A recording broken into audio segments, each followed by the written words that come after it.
Primero quiero agradecer la presencia de todos ustedes porque a mí, no sé cómo transmitirlo, pero me emociona la generosidad que ustedes tienen estando presentes aquí. Le quiero agradecer especialmente a Daniel, al que admiro intelectualmente y respeto mucho su trabajo, que haya tenido esta iniciativa que también me conmueve mucho, porque en ella han participado intelectuales, hombres y mujeres que conozco en sus trayectorias. Siempre digo que en Córdoba hay uno de los núcleos intelectuales más importantes del país. Y bueno, y también aclararles que por cuestiones generacionales, la Córdoba a la que vengo yo es una Córdoba mítica. Para mí, la Córdoba es la Córdoba del Cordobazo, la Córdoba de Tosco, la Córdoba de Atilio López, la Córdoba de Citrán, todo aquello que en nuestra generación fue la vanguardia.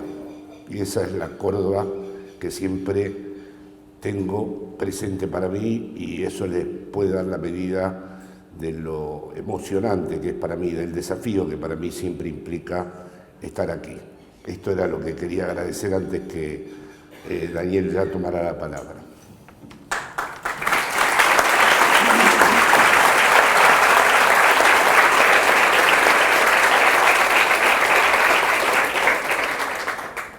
Decía que presentar a Jorge no tiene demasiado sentido porque estoy seguro que todas las personas que están aquí presentes, todos ustedes, de alguna manera, ya sea habiendo leído sus libros, ya sea a través del seguimiento y las frecuentes intervenciones que Jorge tiene en distintos medios de comunicación, lo conocen y lo vienen siguiendo desde hace tiempo, si no estoy seguro no estarían aquí. Sin embargo, me gustaría destacar 2 o 3 aspectos que me parecen particularmente resaltables. Por un lado, digamos, Jorge tiene múltiples facetas. Es psicoanalista, ejerce la clínica, es poeta desde hace muchísimo tiempo. Además, interviene en los debates políticos de actualidad, podríamos decir que es un pensador de la política, y también incluso hasta melómano, podríamos decir, ¿no?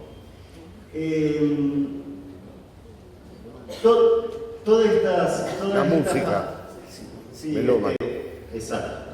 Perdón, gracias por la aclaración. Todas estas facetas, de alguna manera, convergen y establecen una curva que están puestas en funcionamiento en sus intervenciones públicas. Es decir, uno puede detectar todas estas facetas en cada una de sus participaciones en los medios de comunicación y en su producción intelectual. Y esto se produce a partir de lo que yo llamaría un vínculo privilegiado que Jorge tiene con el lenguaje.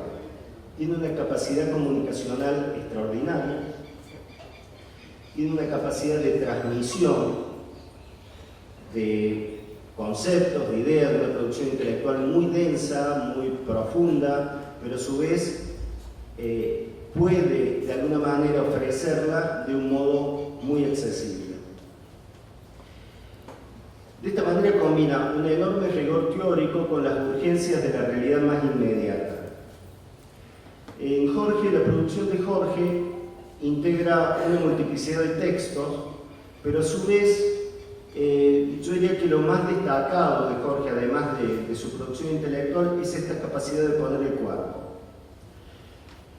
Sobre todo, ese contorno hace contraste con lo que habitualmente es el trabajo intelectual, que es tan renuente a participar en los debates públicos, en tener una participación activa en los debates públicos, por una suerte de desconfianza o de temor, diría, que existe frente al dispositivo mediático. Y no porque no haya motivos por los cuales temer al dispositivo mediático, ¿no? Es una maquinaria feroz. Pero Jorge tiene esa capacidad de participar en tiempo real de las lecturas de coyuntura que son fundamentales para que nosotros podamos encontrar claves que nos permitan desentrañar la complejidad de un tiempo presente que es cada vez más vertiginoso, cada vez más complejo y cada vez más preocupante. Así que yo diría que las virtudes de Jorge, son múltiples y en ese sentido para nosotros es un enorme privilegio y un enorme honor poder contar con su presencia esta tarde. Yo estoy seguro que, bueno, muchos de ustedes estarán ansiosos, como en mi caso, por escucharlo en torno a su lectura, su interpretación de esta coyuntura particular que estamos viviendo a tan pocos días de la elección. Sin embargo, bueno, vamos a hacer un primer rodeo, porque además, de alguna manera, Jorge viene a Argentina a presentar un libro. Ha estado presentando su libro más reciente, que se llama Capitalismo, Crimen Perfecto o Emancipación. De manera que podríamos abrir como para enmarcar luego las preguntas más puntuales que vamos a intercambiar, para luego abrir el diálogo a todos los presentes. Aquí me han estado acercando algunas preguntas inclusive. Jorge, en este contexto neoliberal, ¿crimen perfecto o emancipación? Bueno, muchísimas gracias, Daniel. Una vez más, estas palabras se me vuelven como una exigencia para mí, ¿no? Yo también quiero escucharlos a ustedes en las lecturas de la actualidad, porque la verdad que sobre esto hay muchos interrogantes en juego. Así que me gustaría conversar con ustedes sobre eso. El libro dice Capitalismo, Crimen Perfecto, Emancipación, no bajo un interrogante. Parece que hubiera que decidir entre las dos posibilidades y que las dos posibilidades he intentado mantener esta inspiración a lo largo del texto están abiertas.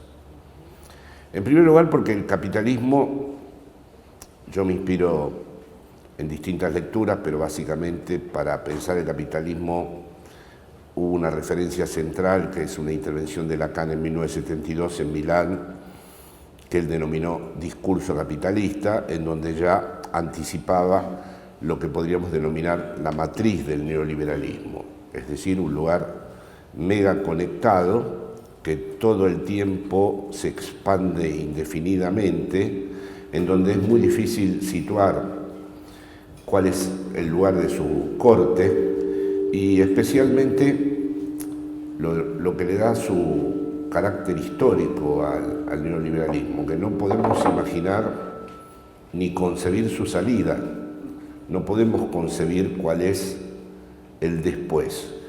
A diferencia de esta generación en donde nombré a Córdoba como referente crucial, en donde todos teníamos el sentimiento, la inspiración de la causa, la idea de que una revolución estaba en marcha y por lo tanto el capitalismo era algo que necesariamente culminaba, se podía dilatar, se podía diferir, se podía detener, pero la historia iba hacia el final del capitalismo. Estamos viviendo en un tiempo histórico en donde no podemos en absoluto afirmar que la historia vaya en esa dirección. No podemos decir o afirmar que el capitalismo va a ser superado dialécticamente por las leyes de la historia y luego va a venir el socialismo. No podemos decir que hay un sujeto histórico que esté predestinado a superar al capitalismo. No podemos decir que después del capitalismo viene otra nueva etapa de la humanidad, que se llama socialismo o comunismo, como se quiera llamarla. Es decir, que ya de entrada hay un gran desafío en el hecho de ser aquellos que vivimos en el tiempo histórico en donde no tenemos un imaginario, no disponemos de un imaginario alternativo al capitalismo. La metáfora del crimen perfecto tiene que ver con, a la vez, las potencias que ese capitalismo, que se denomina neoliberalismo, pero al fin y al cabo el neoliberalismo no es más que una curva del capital en su proceso concentracionario e indefinido.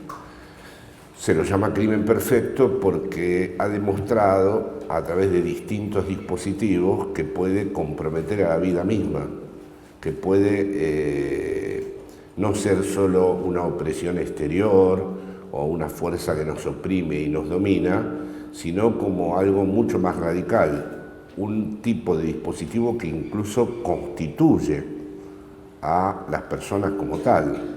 Es decir, no estamos afuera del capitalismo, no estamos en su exterior y nos planteamos estar frente a él. Él también está en cada uno de nosotros. Quiero decir con esto que el capitalismo es una fábrica de subjetividad, una producción de subjetividad, un modo de incluso moldear, trabajar, llevar a la subjetividad a un determinado estado de cosas. Eso le da, por supuesto, una apertura a la metáfora del crimen perfecto, es decir, porque abre el interrogante crucial acerca de qué sería aquello que el capitalismo no puede apropiar, cuáles serían las circunstancias o las estructuras que se ponen en juego en la constitución de los seres hablantes, sexuados y mortales, que no se prestarían a esa captura del capitalismo. El crimen perfecto sería, como sostienen muchos autores con los que entro en diálogo en el libro, que el capitalismo pueda volver a la vida humana un valor, pueda volver a la vida humana una mercancía, pueda transformar al ser humano en un capital, pueda transformar a cada vida en algo que sea absolutamente o bien intercambiable o bien desechable. Si esto se realiza como tal, es el crimen perfecto, en el sentido de que, en efecto, no hay ningún polo de resistencia o ningún punto de partida que se le pueda oponer a ello. Despliego para que esto que estoy diciendo de una manera bastante breve y sencilla aquí, muchos argumentos en el libro donde dialogo con algunas corrientes actuales de la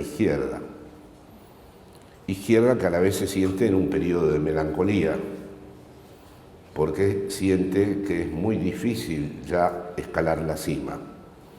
Es decir, las gramáticas políticas están constituidas de tal modo que van en un tiempo muy diferente al proceso de aceleración de la financiarización de la economía, de las plataformas del Big Data, de las formas mega conectadas y transversales de la expansión del capital.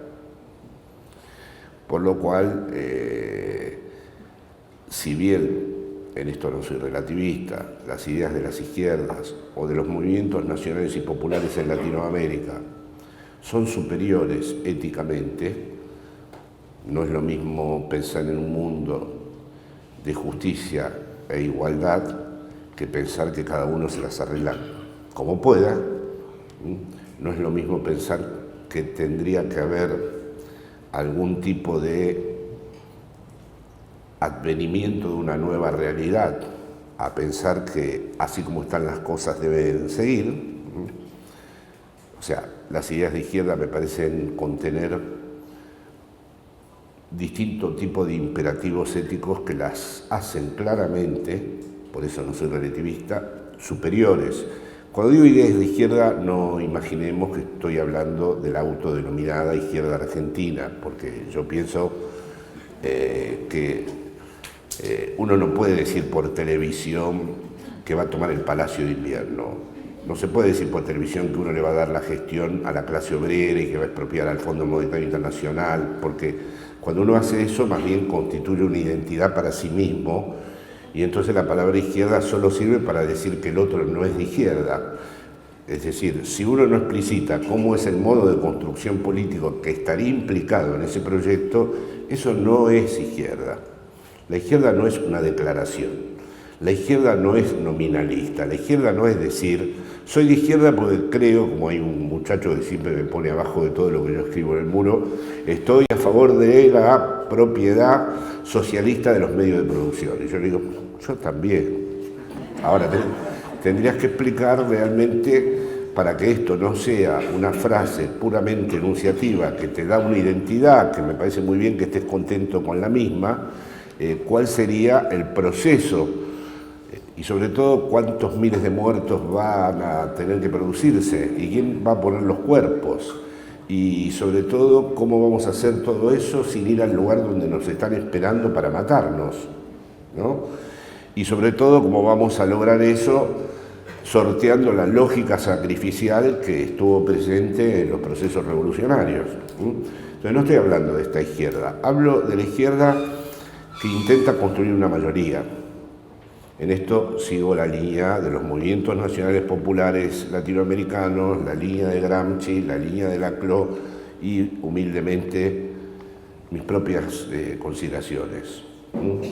Es decir, me parecen ideas que son, desde un punto de vista ético, creo que eso se puede razonar y argumentar, mejores.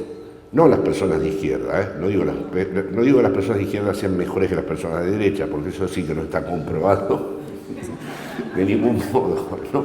O habría muchos elementos que puedan poner en tela de juicio esta fórmula. Las ideas, ¿no? Sin embargo, no basta con las ideas, eso es lo que uno aprende del psicoanálisis. El psicoanálisis no basta con decir lo bueno sería vivir de esta manera, eso le basta a los coaches, o a los managers del alma, a los nuevos psicólogos neoliberales. El neoliberalismo está muy contaminado de psicología, ¿no? Autoestima, todas estas palabras que ustedes saben que yo odio. Autoestima, ser feliz, resiliencia, que es algo así como te vamos a destruir y tenés que estar contento porque te vas a reponer, autoayuda, bueno, en fin. Todo esto ha acompañado la corriente que lleva hacia el crimen perfecto, que es, por ejemplo, una de las modalidades del crimen perfecto es esta estrategia neoliberal donde te destruyen y después a la vez te tenés que hacer cargo de cómo te han destruido, te tenés que hacer responsable de cómo te han destruido y a la vez tenés que parecer muy educado, muy democrático, no espantar a nadie, tener mucho cuidado de que te acusen de llevar las cosas a algún posible extremo, todo lo que no tienen que demostrar los que te han destruido, ¿no? Ese es uno de los modos en donde se avisora el crimen perfecto, porque yo hay veces que prendo la televisión en Argentina y digo, han devastado el país, han destruido todo y los que están pidiendo disculpas y aclarando a cada rato que van a cerrar la grieta son los que supuestamente representan las víctimas de lo que han hecho, ¿no?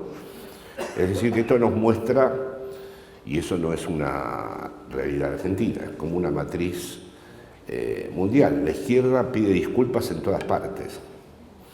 Podemos, por ejemplo, en España, actualmente una experiencia fallida, no hace otra cosa que pedir disculpas. No tenemos nada que ver con Venezuela. No, somos democráticos. Bueno, tampoco queremos que aparezcan todos los desaparecidos. Bueno, está bien, lo de Franco sí, pero no hagamos tampoco... es decir, hay en el mundo, esto está del lado del crimen perfecto, ¿no? Una especie de confirmación, y esto los ha envalentonado, de que el capitalismo es insuperable.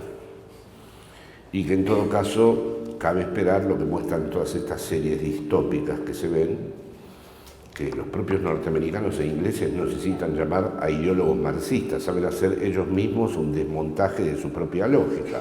Series como Years and Years o El cuento de la criada o todas las que se les ocurran, ¿no? Porque otro de los temas del crimen perfecto es que antes el futuro era un enigma. Uno decía, ¿qué pasará? Ayer me encontré en Buenos Aires en una esquina con un núcleo de antiguos amigos, todos carta abierta, palabra que en una época tuvo mucha importancia, 6, 7, 8, carta abierta. Y me preguntaron, porque habían estado discutiendo esto en la escena,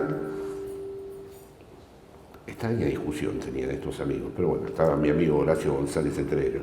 Si la Edad Media era mejor que esto, Digo, bueno, la verdad que ustedes tuvieron una cena rara, digo, pero se habrán tomado unas copitas también.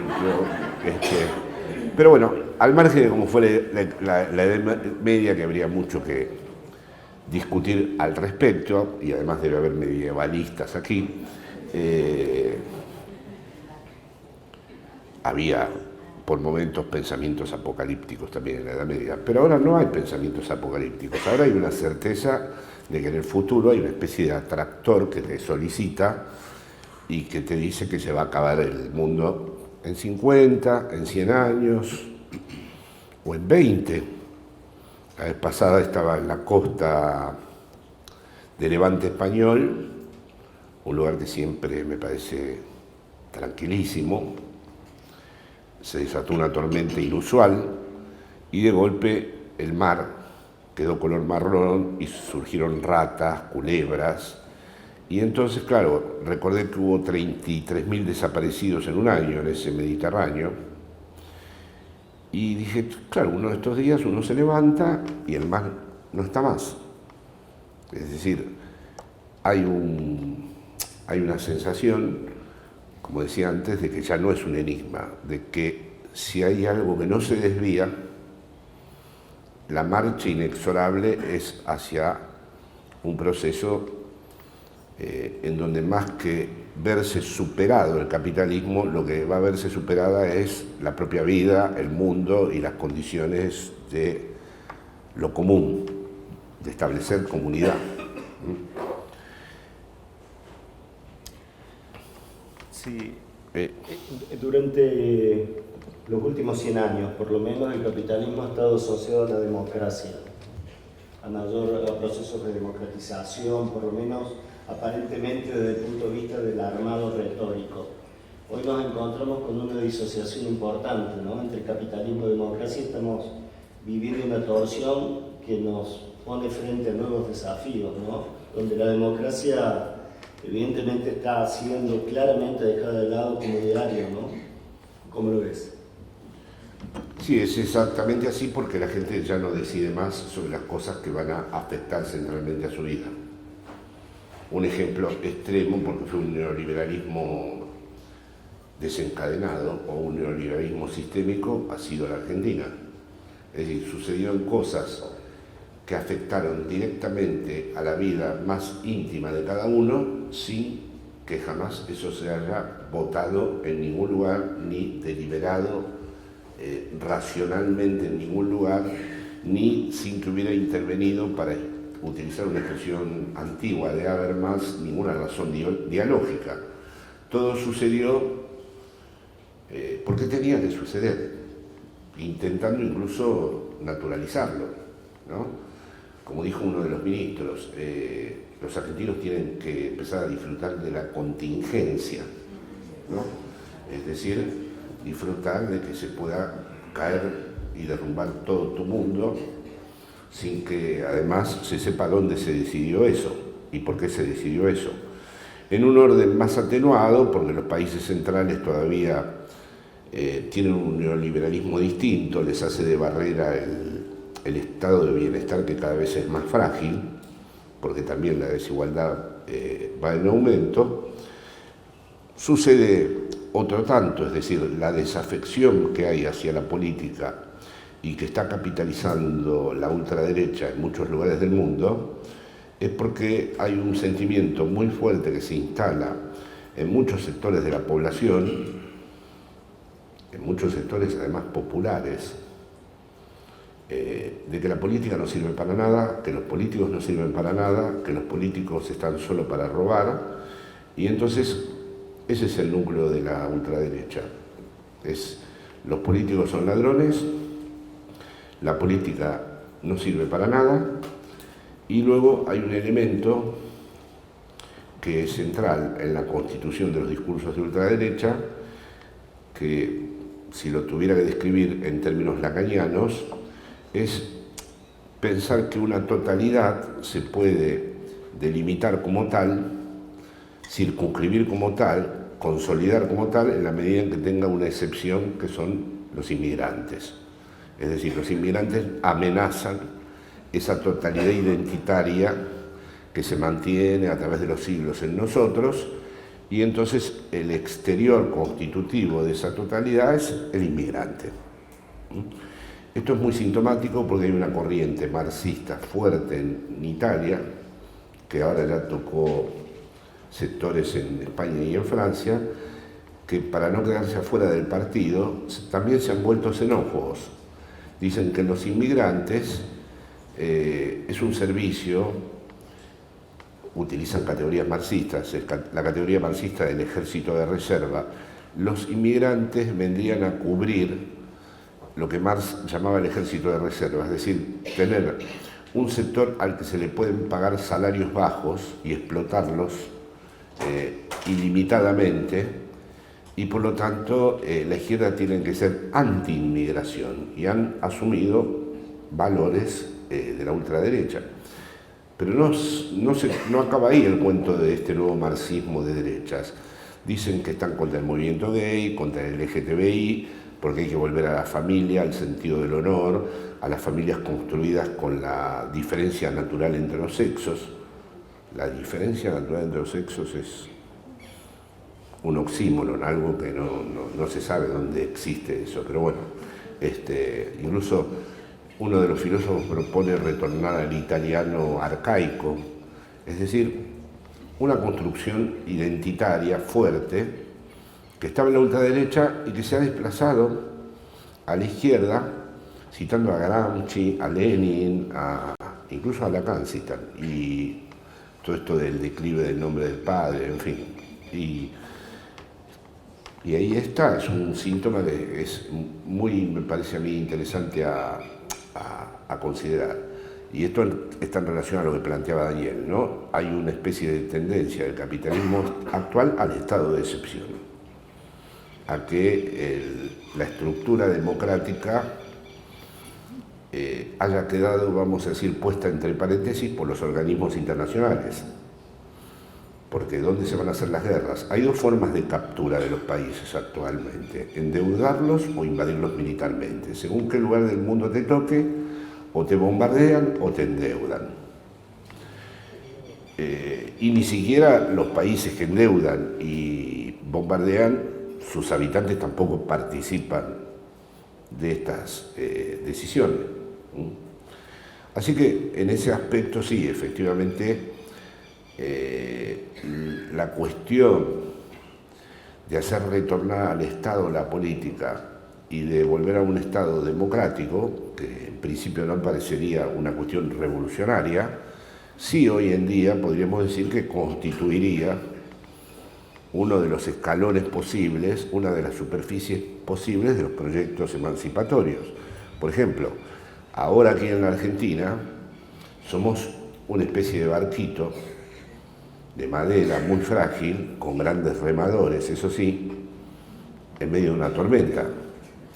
Es lo que me subleva cuando la izquierda homogeneiza todo el espacio, dice que es lo mismo el macrismo y el kirchnerismo, para ellos como almas bellas, quedar en un estado de pureza, en donde verdaderamente son los únicos que denuncian la explotación capitalista, cuando en realidad la situación es una situación de supervivencia. Si no se arma algo del Estado, si no se construye, este gobierno no fue un mal gobierno, comprometió el suelo mismo de la nación, puso en juego el destino del país, y lo que vamos a tener como desafío de ahora en más es ver si hay condiciones de posibilidad para que este país exista.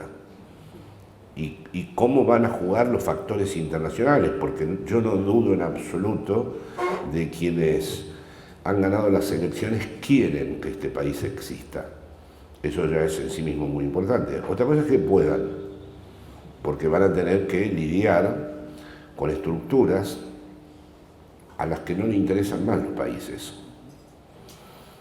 Es decir, le interesan otro tipo de cosas. Les interesa que continúe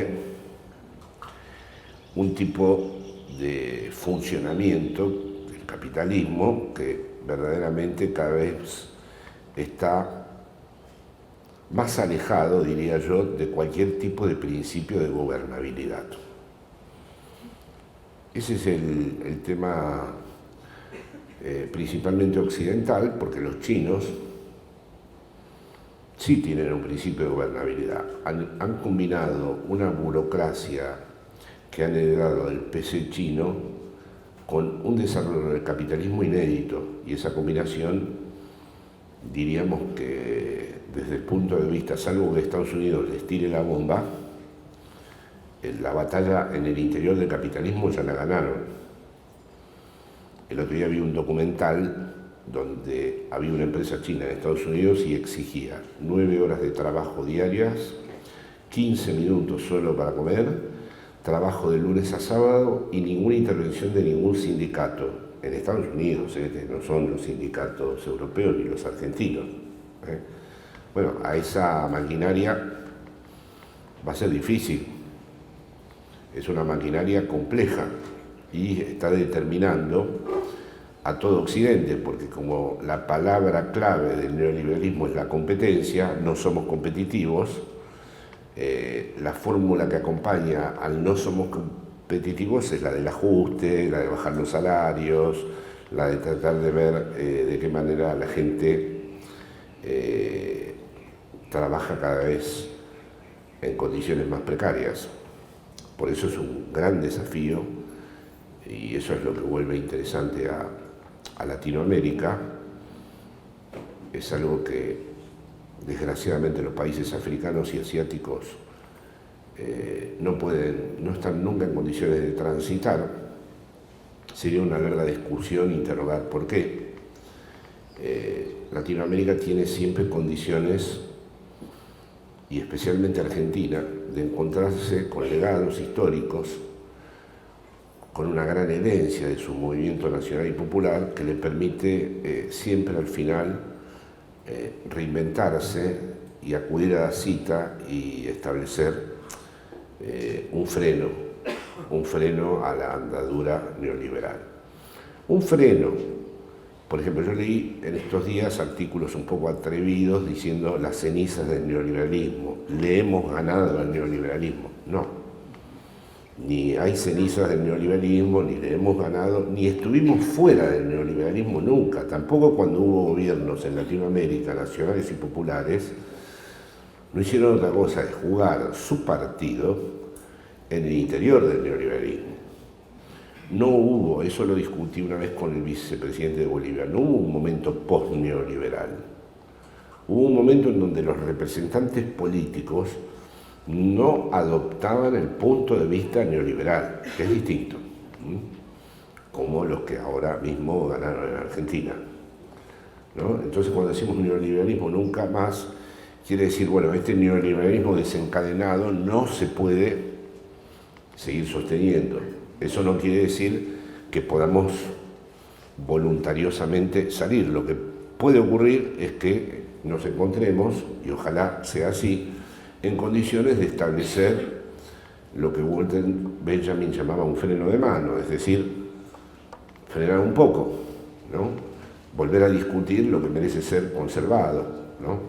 Una de las cosas que digo en mi libro es que la izquierda lacaniana es conservadora, no en el sentido político en que antaño se decía ser conservador, sino que yo pienso que la izquierda actual debe discutir lo que se debe conservar, lo que no puede ser atropellado por la erosión permanente de los lazos sociales, de los vínculos sociales que ejerce el neoliberalismo, que es precisamente una máquina de desintegración de vínculos sociales. Tampoco se pueden restablecer, y esta es la diferencia con la ultraderecha, como un espacio normativo, prohibiendo a los gays, prohibiendo el LGTBI, diciendo, como dicen los de Vox en España, que es mucho más importante el asesinato de las mujeres que hacen abortos que la violencia de género. Si la ultraderecha juega con la idea de establecer un espacio normativo, porque sabe que la globalización y el capitalismo va destituyendo todo y aparecen ellos como los restauradores de un orden que se está perdiendo. Restauradores falsos, absolutamente falsos. La Le Pen, por ejemplo, critica todo el tiempo a las corporaciones y dice que le va a quitar la nacionalidad francesa a los hijos de los inmigrantes o que va a atacar con las Fuerzas Armadas las lanchas de los inmigrantes.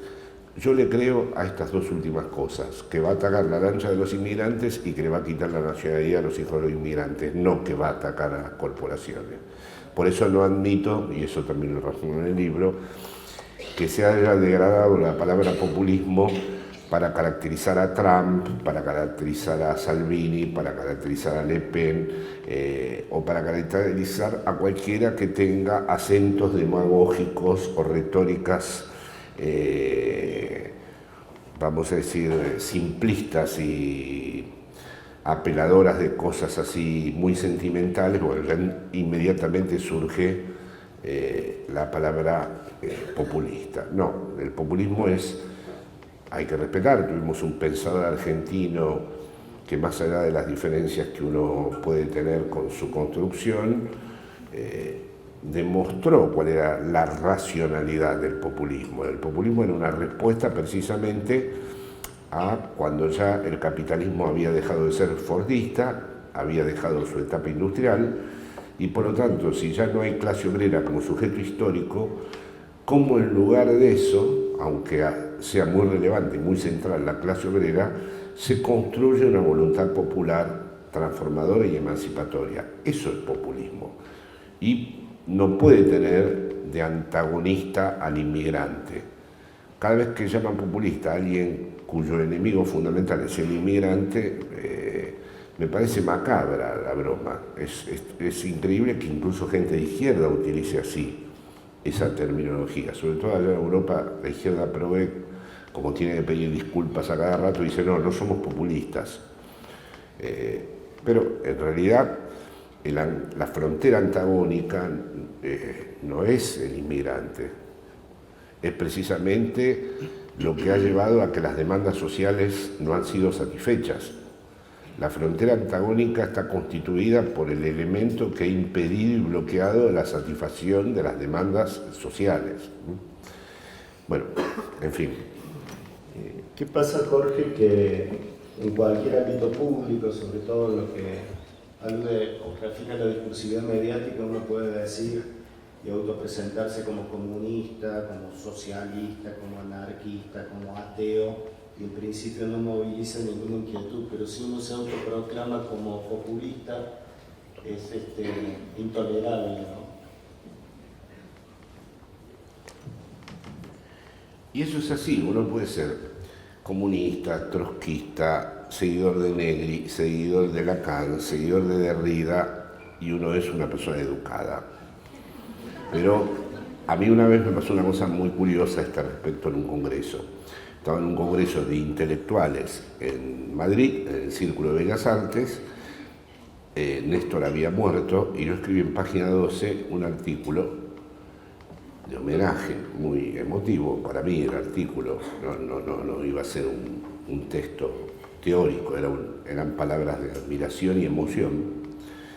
Y entonces se me acercó un joven intelectual español que me tiene en consideración y me dijo: tienes que tener mucho cuidado porque hay otro Jorge Alemán que escribió una cosa de este Kirchner y que, hombre, me dijo, tienes que... Le dije: no, pero es que soy yo. Y se puso violeta el tipo porque...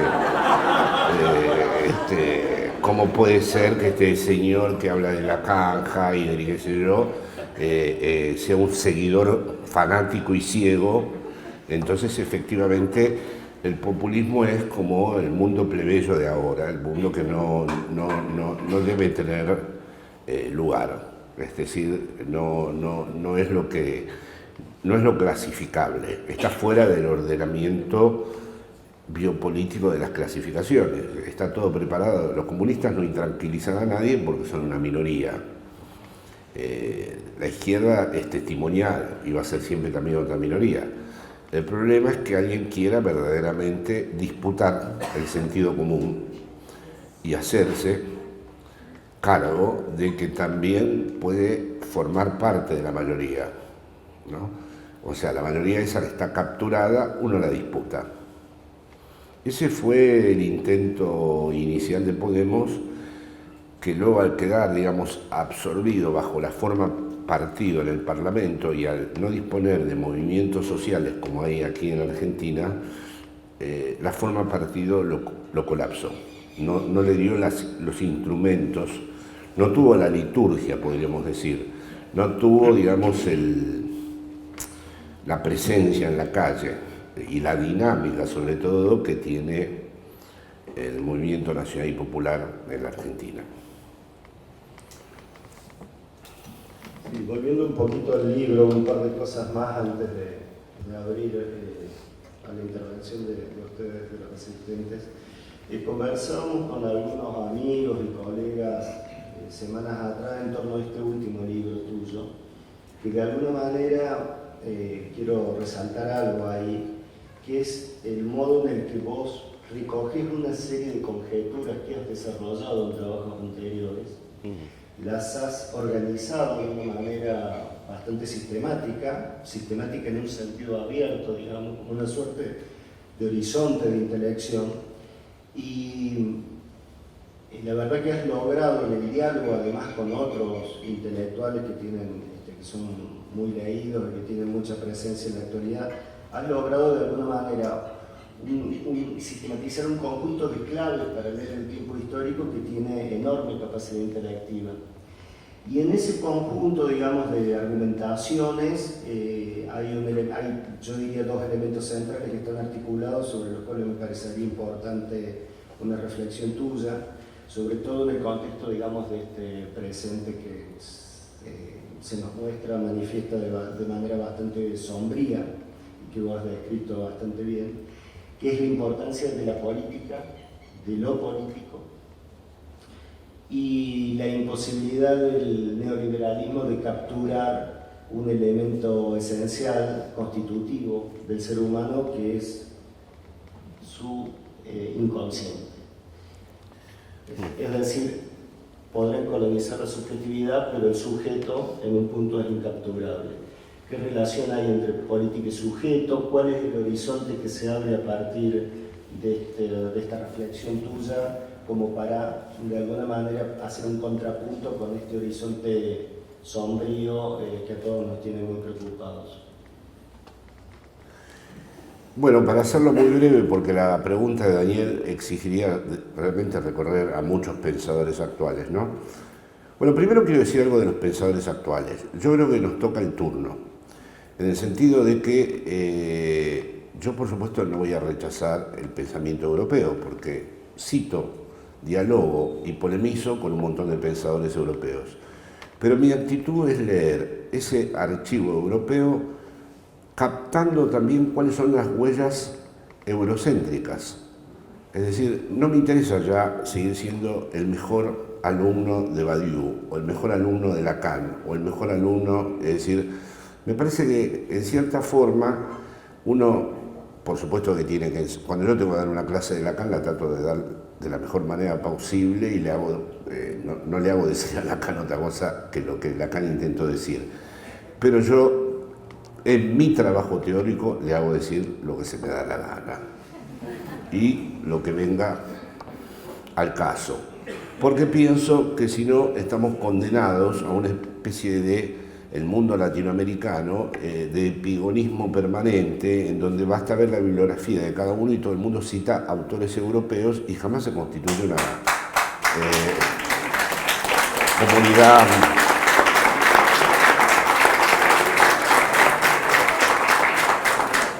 Tengo que aclarar esto también, después de este aplauso. Tampoco estoy a favor del reverso especular de eso, es decir, yo no leo a Hegel, leo a Jauretche. O sea, no, encontrar tu manera de leer a Hegel, que no excluye que leas a Jauretche, a ver qué es lo que se puede armar, porque nosotros finalmente somos no periféricos, somos excéntricos. Argentina es excéntrica, quiere decir fuera del centro, no en la periferia. Y los que estamos fuera del centro nos apropiamos del centro. Y nos apropiamos a través de lecturas, ¿no? En donde, si a mí, ya cada vez tengo menos ganas de hacer eso, pero me piden una clase, la doy. Y trato de decir de la manera más didáctica, de una manera docente, lo que dijo Marx o lo que dijo Lacan. mis cuatro, que son Freud, Marx, Lacan y Heidegger. Pero después les hago decir lo que a mí me parece que tendrían que haber dicho, o lo que me parece que no dijeron, o lo que me parece que deberían decir de otra manera. Lo mismo me pasa con, el otro día hablando, hoy lo citábamos en el programa de televisión, con una amiga filósofa feminista que en un momento me arrinconó y me dijo, bueno, Freud y Lacan son teorías, hablan de las mujeres, pero ¿qué eran Freud y Lacan? Hombres. Ahora, si yo leo a Freud y Lacan solo como si fueran hombres, hay que quemar los libros.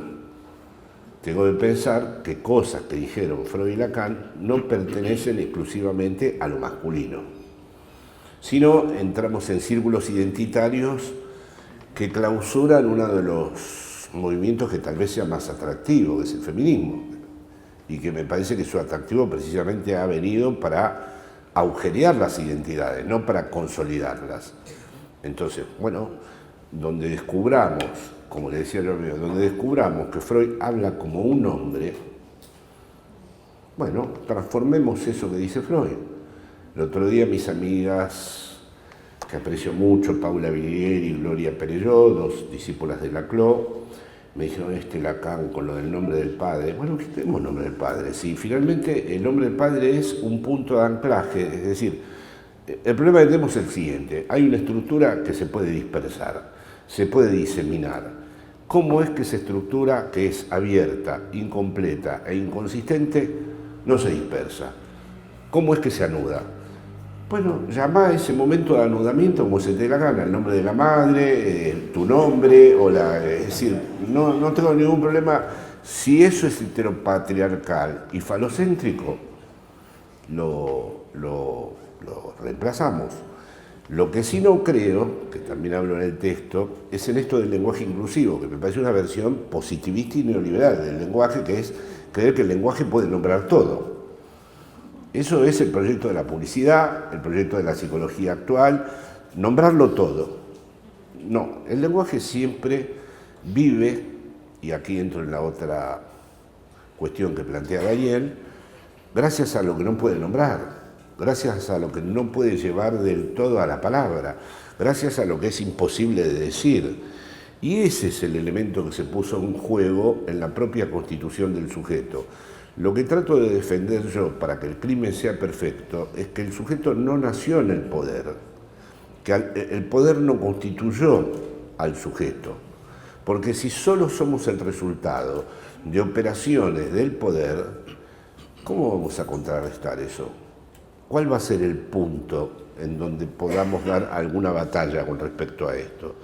Así que yo tengo un término, soledad común, que me parece que es el verdadero fundamento de un proyecto de lo común, porque he tomado la soledad del lado del psicoanálisis, lo que vuelve a cada uno de nosotros singular, irrepetible, nadie puede morir en lugar nuestro, somos seres hablantes, sexuados y mortales, absolutamente singulares, no equivalentes a nada, somos absolutamente diferentes.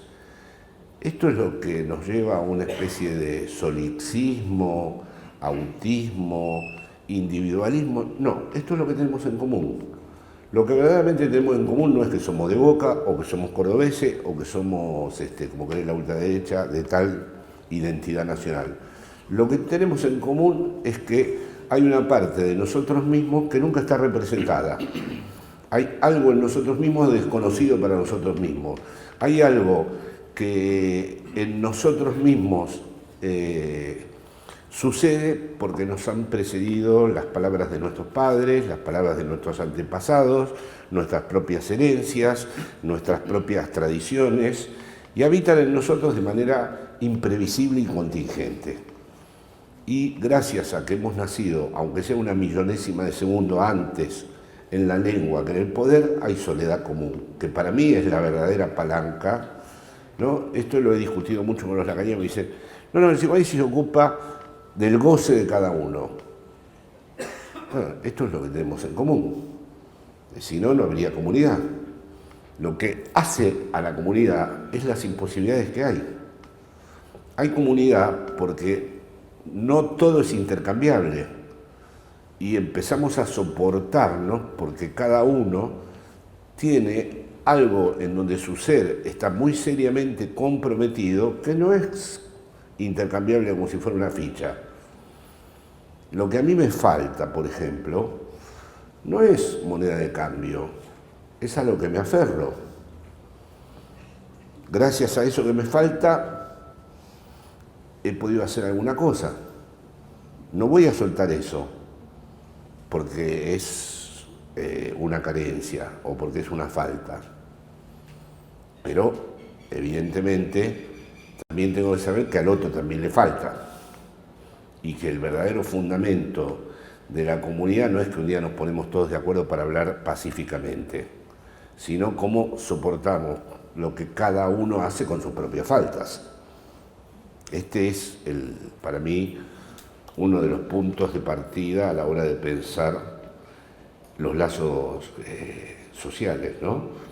Lo otro es pensar que, bueno, que es el poder el que nos organizó la vida y que el poder hizo lo que quiso con nosotros y que tenemos que encontrar a través de distintas prácticas cómo salir de ese poder.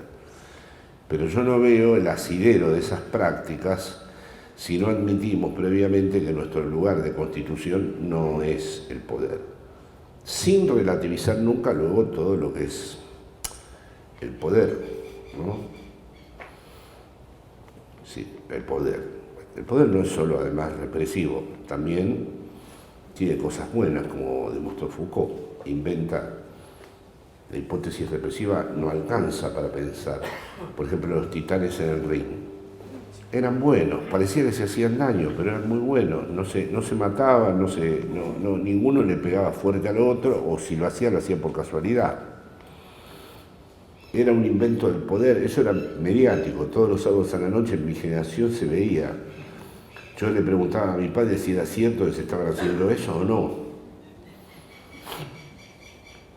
Una muestra de que el poder no es nada más que represión. También es seducción, también es No se pegaban. Mentira, así que no se pegaban. ¿Cuál decís vos? Tenenbaum, Ararat, Karadagian, el Caballero Rojo. No, el entrenamiento del luchador se decía en aquella época, el Cachacascán, era aprender a hacer como que te pegaba mucho sin hacerte daño. El buen luchador, si tiraba desde las sogas sobre tu cuerpo, te tiraba fuera del ring y... Los mexicanos son más. Los mexicanos son más. Sí. No, pero empezó acá, era mucho más dadaísta acá. Pasaba uno con una barra de hielo, una viuda le daba con un momia. La momia, sí. Algunos de mi época, si hay aquí, recordarán. Sí. O en la música. No sé cómo fui a parar a los Titanes del Ring, pero bueno, es una historia que quise mostrar que en las cosas que se producen no está solo la coerción, que entiendo la hipótesis de Foucault cuando dice que no hay que hablar de poder, sino de relaciones de poder, y que el poder es también productivo, que no es represivo, ¿no? Bueno, ya acercándonos más a la actualidad, decías antes de las elecciones de que estábamos frente a la amenaza de un abismo ético en el país en caso de que el actual gobierno fuera reelegido. Y en poco tiempo han sucedido algunos acontecimientos que nos han sorprendido gratamente a todos, en un punto inesperado, lo que ha pasado en Ecuador, lo de Chile, que era el gran modelo que había que imitar en toda la región, las elecciones en Argentina, en un contexto en donde vos has identificado y siempre resaltás tres figuras que es como una suerte de trinidad laica, digamos, ¿no? Donde está el actual presidente electo, Cristina y Axel Kicillof. La pregunta es, ¿cuáles son los desafíos que se avecinan? ¿Cómo lees el panorama, no solo en Argentina a partir de esta torsión electoral, sino en toda la región a partir de los acontecimientos que hemos estado viviendo y siguiendo a través de los medios en las últimas semanas? Bueno, no, claro, esto viene porque esa noche me invitó Roberto Navarro a su programa y me dijo, decí lo primero que se te ocurre. Y yo entonces sentí, la verdad, un fuerte agradecimiento por el pueblo argentino, por el sector del pueblo argentino que había votado al Frente de Todos, porque nos había salvado del escarnio de ganar a Macri de nuevo. Me parecía un hundimiento moral terrible, que a partir de ahora, ¿cómo íbamos a justificar semejante atrocidad? Es decir, ¿qué excusas iban a encontrar para una población que votaba después de todo lo sucedido de nuevo a Macri? Teniendo en cuenta que aquí estuvo el G20 hace poco tiempo, no hace 5 años, y cuando el G20 está en un país es una muy mala noticia, porque normalmente el G20 consolida al proyecto que está en el gobierno, ¿no? Entonces, la verdad que sentí un profundo agradecimiento de que se hubiera ganado. Lo hubiera sido, aquí hubiéramos entrado en todos los manuales de estudio de cómo un pueblo casi se suicida a sí mismo, porque se autodestruye. Es decir, que hubiera hecho falta para que la gente entonces reaccionara, es decir, después del proceso devastador que hubo. Bueno, ahora hay desafíos, ahora hay que mostrar al mundo que no somos populistas, ¿no? Y que somos gente de orden, y que además nos vamos a comprometer con los organismos internacionales para cumplir. Y a la vez tenemos que mostrar que no te pueden llevar puesto, ni que te pueden llevar por delante. Un dificilísimo equilibrio. Y sería muy injusto pedirle al gobierno, no, que los apriete. No, es decir, aquí va a haber que introducir una mezcla de prudencia, sagacidad, como la propia Cristina hizo eligiendo al candidato, a un hombre que evidentemente yo lo vi en España funcionar, pude tener una conversación un rato con él y encontraba perfectamente los términos en los que había que formular las cosas en este momento, ¿no? Es decir,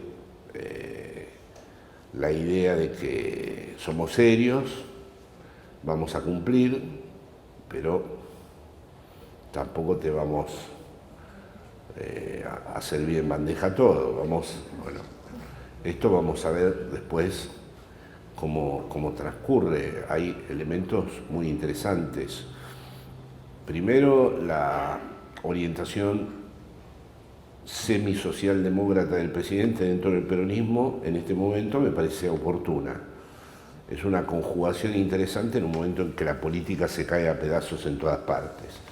Puede ser un buen modo del retorno de la política, porque está el peronismo. Si tuviera solo ese costado socialdemócrata, pero esa combinación en esta coyuntura, pues las cosas, ese es otro aspecto que querría incluso refrendar teóricamente. Hay que pensar desde la coyuntura, no hay más estrategias.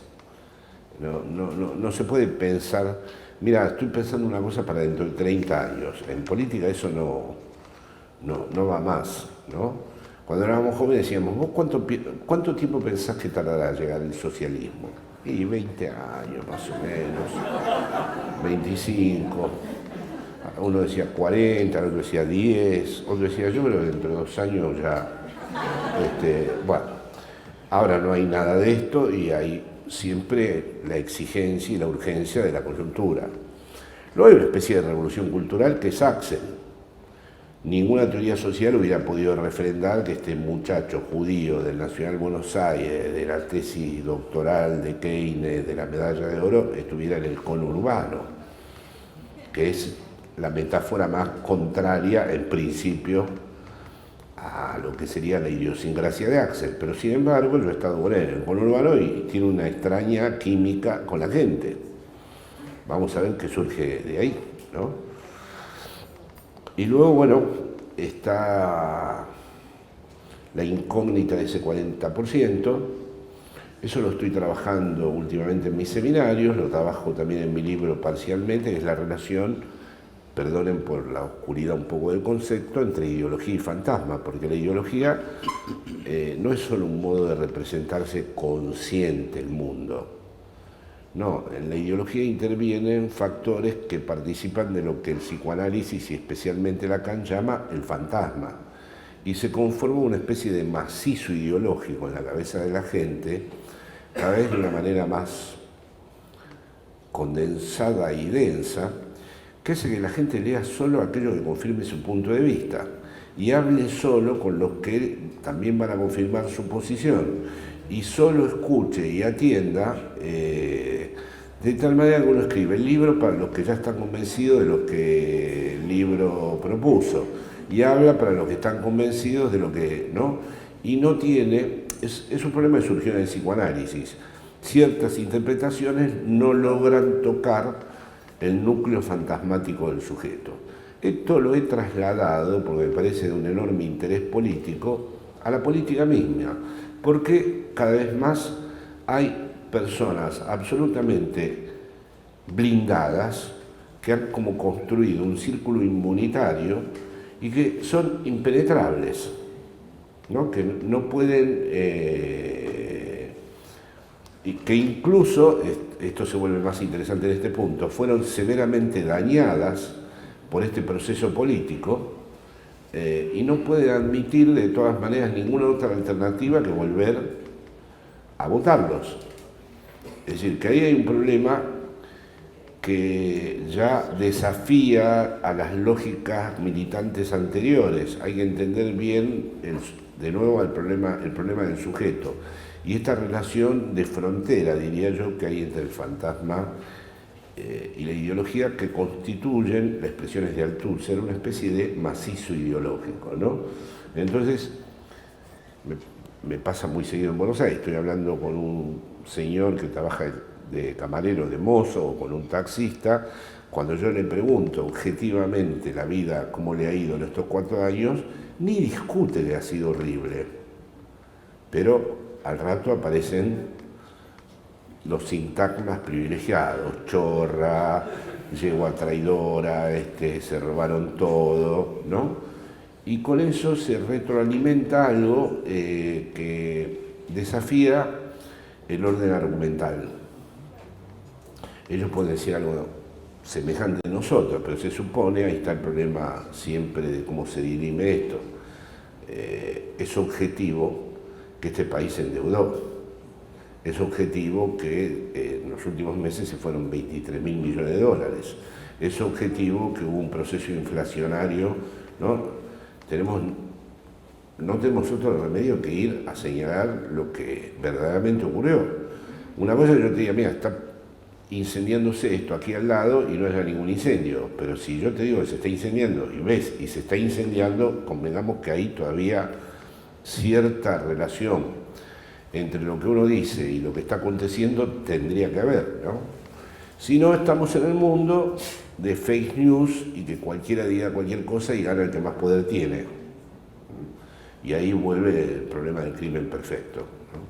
Entonces, lo que me ha interesado en este aspecto a mí últimamente, es decir, porque lo veo también configurándose en Europa, ¿no? Es decir, lo del odio a los inmigrantes no tiene ningún dato. O sea, al tipo no le han rebajado el sueldo a los inmigrantes, o no lo echaron del trabajo por los inmigrantes. Es decir, no fue ese el factor que determinó eso. Ha intervenido, bueno, no los ve. No los ve y escucha solo aquello que le confirma lo que él quiere confirmar. Bueno, este nuevo tipo de zombilandia que hay, de zombies que solo escuchan lo que ya están de entrada como, ¿no? Que es como hablar todo el tiempo sin decir nada ni escuchar nada, porque en realidad ya está todo dicho, que solo basta repetirlo una y otra vez. Es un fenómeno que habría que verdaderamente indagar, ¿no? Sobre cómo se construye, qué procesos tiene. No es solo mediático, No es solo mediático porque, como repito 1000 veces en montones de lugares, ahora tuve una mesa redonda sobre los fantasmas del peronismo, yo de niño le escuché a reputados profesores decir que Perón había tenido relaciones sexuales con Archimur, que los negros levantaron el parque y hicieron un asado, que una sirvienta cocinó un bebé, que con unas gafas vio a Gina Lollobrigida desnuda. Entonces, si esto lo decían profesores de instituciones muy importantes cuando yo estudiaba, ahí no estaba en la televisión todo el día TN, es decir, daban una serie, ¿no? Quiere decir que en el imaginario social hay ciertos fantasmas de que el otro se robó lo mío, que el otro gozó, para ser más precisamente lagariano, que el otro ha robado mi goce, que toman mucha consistencia política, ¿no? Un sistema de imputaciones donde hay alguien que se quedó con lo mío, ¿no? Y me han robado, dicen las personas, o sea, en singular. Es decir, le han robado, están enterrados en la Patagonia o en los bolsos que nadie vio o en lo, ¿no? Por ejemplo, la corrupción, ¿no? La del kirchnerismo es siempre visible, objetivable. Todo el mundo vio los bolsos de López, todo el mundo, la Nata llegó a mostrar una caja fuerte y cómo entraban los euros en la caja fuerte. Ahora, los miles de millones de dólares que se han ido en estos meses pertenecen al mundo de los algoritmos. Nadie los vio. Ahí no hubo nadie tirando 25.000 millones de dólares al espacio cósmico. Al lado de eso, no es un PBI, un PB. Bueno, vamos a dar espacio a las intervenciones. Yo creo que Roberto podría ser el primero, pero antes quiero agradecerle a Valeria Mailovich también porque ha sido clave para que Jorge pudiera estar aquí, para que pudiéramos armar este ciclo como enlace y coordinadora desde el gremio, desde Algo.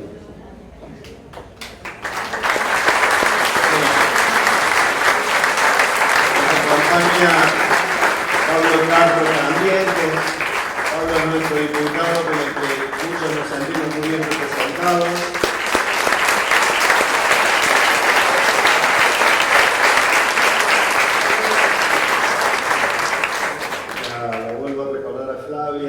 La actual decana de la Facultad de Filosofía, Flavia de Sulto, Gloria Edelstein, en primera fila, Alicia Carranza, Elena Banera, bueno, profesoras, colegas, amigos y amigas muy queridos, Fabiana, Gaby Castillo, Elizabeth, Marta, bueno, mucha gente querida. No sé si querrías tomar la palabra, Roberto, que habías acercado una pregunta por escrito y ya damos. Mira, yo que escribí ahí, no sé si es pertinente, que la lea en todo caso Jorge, si le parece, porque así se lo planteo. Sí, la pregunta dice, dado el nivel de deterioro social y económico estructural de la Argentina y teniendo en cuenta que la igualdad de oportunidades aparece anacrónico según lo probado, por la diferencia que genera el lugar de nacimiento, entre comillas, como punto de partida, ¿existe algún método, igualdad de resultados u otro que se puede implementar con posibilidades de éxito para superar la falacia de la actual meritocracia? Bueno, yo coincido totalmente con que la meritocracia es una falacia y creo que un movimiento es digno de llamarse nacional y popular cuando se vuelve el lugar de nacimiento cada vez más irrelevante. O sea, creo que el peronismo fue importante en este país porque llegó un momento en donde el lugar del nacimiento no era lo determinante y resulta que el que había nacido en un hogar pobre terminaba pudiendo estudiar en la universidad, ¿no? Entonces, son los dos elementos que evidentemente hay que tener siempre como en el horizonte. Es decir, lo de la meritocracia es una estrategia de las élites. Es decir, lo importante es que nazcas donde nazcas, esa no sea tu diferencia. Es decir, tu diferencia no se juega ahí. Es decir, si la diferencia es un mundo en donde uno nació en una familia rica y otro nació en una familia pobre, es que es evidente que esto no... Y sobre todo cuando eso ya tiene la fijeza que tiene, como si eso ya fuera una condena permanente. A ver, yo explico una cosita. En la lógica de la militancia actual, se está planteando, obviamente, que debe existir una meritocracia.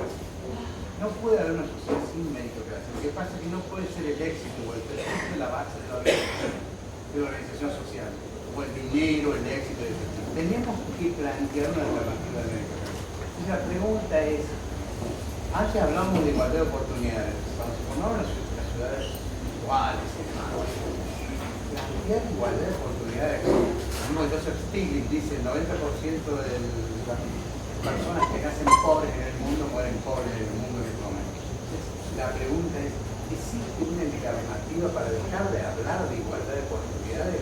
¿Hay que hablar de igualdad de resultados? ¿Hay otro método? Esa es la pregunta concreta, teniendo en cuenta todo lo demás. Sé que es difícil, pero No, yo tengo una posición con respecto a eso que evidentemente hay que tener condiciones para aplicarla, que es la renta básica. O sea, yo estoy a favor de la renta básica, pero indeclinablemente. Yo no le puedo decir a mi niño, a mi hijo, que si quiere tocar el tambor o ser poeta, se va a morir de hambre. Entonces estoy a favor de romper la relación trabajo-valor. Es decir, pienso que si quiere... o sobre un determinado... No. Yo divido la torta sobre... Dividiendo la torta, pero yo estoy, yo estoy de acuerdo y sobre todo incluso el capitalismo ya no es injusto solamente, está en peligro la vida del planeta. Entonces, si quieren detener, que habría que ver si todavía estamos a tiempo de detener la marcha esa hacia la destrucción de la que hablábamos, una de las condiciones es esta: tiene que haber un salario que no dependa de la producción de valor, porque si no, no. Luego después habrá gente más talentosa que otra, gente que más, yo no lo llamaría meritocracia eso, ¿no? Pero todavía no tiene nombre. Sí, pero es que, ¿sabes qué pasa? Ahí está lo importante, es que tal vez no se le pueda poner un nombre, porque yo conozco gente brillante que no quiso hacer nada con su brillantez, o no pudo hacer nada con su brillantez, y conozco gente muy reputada y muy famosa que con mucho menos brillantez hizo mucho. Entonces, la palabra meritocracia, yo conocí a grandes maestros que no salieron de su bar, ni escribieron ningún libro. Entonces, a mí la palabra meritocracia no me dice mucho, porque lo que sí sé es que hay personas que encuentran siempre recursos para inscribirse en una determinada carrera, en un determinado lugar, y otras no. Como no puede haber una justicia distributiva sobre esto lo sugerís muy bien en tu pregunta, al menos que haya algo de referencia. Y creo que gana cada vez más en las personas que tienen cierto sentido de lo social la idea, claro, esto en los países que pueden, ¿no?, es muy distinto, que haya una renta social, así como una asignación universal por hijo, porque es mentira, el posfordismo va a llegar a un momento en donde no tenga más trabajo la gente. O sea, vamos a ingresar a un mundo en donde el trabajo desaparece. Entonces, ¿qué vamos a hacer? Los hijos de las élites. Por eso aprovecho para decir una cosa más. Lo subversivo es que un colegio público funcione. En esto soy conservador, que entre el maestro y los niños se callen en el colegio público. Porque si entra el maestro y los niños se callan en el colegio privado, le estamos regalando la educación a los ricos que van a mandar mañana, ¿no? Entonces, sobre esto tengo una disposición distinta a ciertas culturas progresistas. Yo pienso que lo subversivo es que el maestro entre a la clase y los alumnos se callen, aunque estén en un colegio de un barrio marginal y pobre, porque de ahí sí creo que puede salir algo.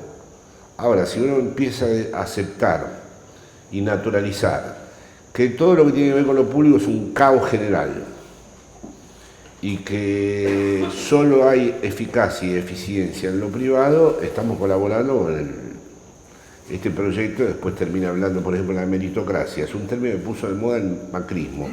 Una banda de inútiles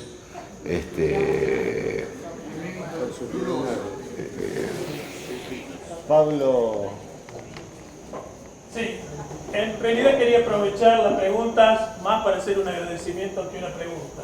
Hace un poco más de 2 años, medio impensadamente, me convertí en candidato a diputado y los amigos, Daniel por caso, entendían que cualquier actividad pública era buena para que pudieran escucharme. Y había una actividad con Jorge Alemán y me puso en el panel, con tan mala suerte de que al ratito tenía que estar en la televisión y también era muy importante que me escucharan en la televisión, y Jorge tuvo la deferencia de permitirme hablar, levantarme e irme, cosa que me parece horrible, como todos ustedes pueden imaginar, y aún así después hablar bien de mí a continuación. Así que ambos dos yo quería hacer el agradecimiento. Bueno, gracias. No.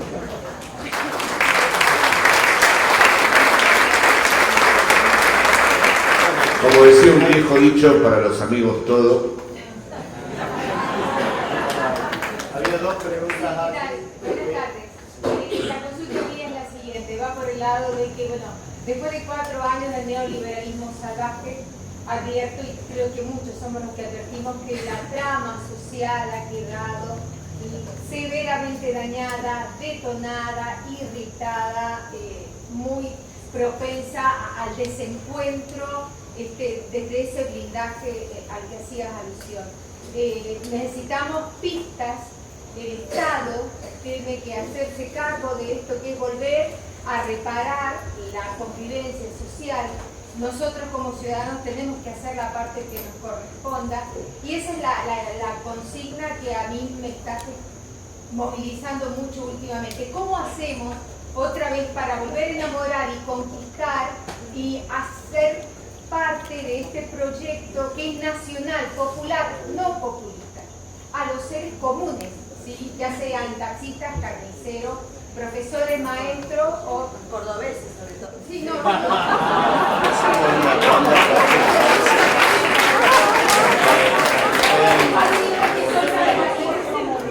No lo digo así porque soy sanjuanina, pero sí, también hay una vivencia que en algún punto me pone en un plano de estar a la defensiva, no decir lo que pienso, pensar que ya me están diciendo y estigmatizando en muchos ámbitos, soy docente, por estar muy ideologizada, con cara y todo, muy ideologizada. Entonces, ¿cómo hacemos para volver a encontrarnos? Porque en realidad somos parte de un mismo cuerpo social. Yo siempre pienso que la sociedad es como una telaraña que puede ser perfecta en la medida en que en cada uno de los intersticios cada quien haga lo suyo para sostener la trama. ¿Sí? Me parece que tenemos que recuperar muchísimo algo que parecerá una utopía. Yo rescato muchísimo en tu trabajo, Jorge, que es creer que el amor es lo que de verdad nos puede salvar como humanidad. Estoy hablando de prácticas humanitarias. La socialización debe poner al ser humano en el centro de la política aplicada. Te escucho. Sí, vamos a hacer, para que puedan expresarse porque el tiempo es acotado, hacemos una ronda con intervenciones pidiendo que sean breves y puntuales, porque Jorge por ahí se extiende en la respuesta, para que todos puedan hablar. Sí. Mi pregunta tiene que ver, hace poco mi tía, que conocen, volvió de Europa y me contaba en Italia, estaba como muy impactada por una situación que tiene que ver, me dice, hay cochecitos para perros, ropita para perros, millones de dietas vegetarianas, veganas, es como, está todo full. Y se muere la gente en el mar. ¿Qué está pasando ahí? En ese sentido de la concepción del otro, el registro del otro. Es algo que llama la atención. Gaby. En la primera charla que vimos proyectada, junto con Más Libertad y Memoria, pero podemos decir algo así como que el peronismo termina fagocitándose a sus propios sectores más progresistas. ¿Qué nos va a salvar? ¿Cómo? Algo así, por eso dije por Más Libertad que Memoria, ¿no? Pero como que el peronismo termina siempre fagocitándose a sus sectores más progresistas. Si algo hay de cierto, Luisita, ¿cuál sería la diferencia en este tiempo que nos toca para adelante? Tiene que ver un poco más para el lado del psicoanálisis. Usted planteaba, o sea, recién decía esto, ¿no? De que esto que a mí me falta, ¿no? O algo que a mí me falta, el sujeto se estructura en una carencia. Bueno, el capitalismo me lo ofrece para comprar, ¿no? Ilusorio, porque al fin y al cabo no me completa nada, pero bueno, hace mover la rueda. Paula Sibilia, una autora que dice, bueno, estamos en la época de la tecnociencia fáustica, en la que la tecnología ve a la muerte como una imposibilidad técnica al momento. Esta constitución, este sujeto parlante, sexuado y mortal, ¿no empezaría a tambalear esta pata mortal con respecto a que la muerte o el tratamiento de los cuerpos y demás se pueda empezar a tratar? ¿O qué tipo de subjetividades habilita esto, digamos? Que la muerte ya sea una imposibilidad técnica. El domingo después de la elección, y ya conociendo el resultado de Córdoba, 75% para Macri, venía por la calle de Nueva Córdoba y le juro que tenía unas ganas de atropellar a alguien. No sé si le habrá pasado a alguien más. Yo sé que volví a mi casa, se lo conté a mi mamá, me dijo que era un resentido, y por eso la pregunta al conferencista es: ¿qué me aconseja hacer con ese deseo? Bueno, en primer lugar, a ver, lo que vaya yo recordando de las cosas que se han dicho, que son muy importantes y serían muy interesantes, las podría responder.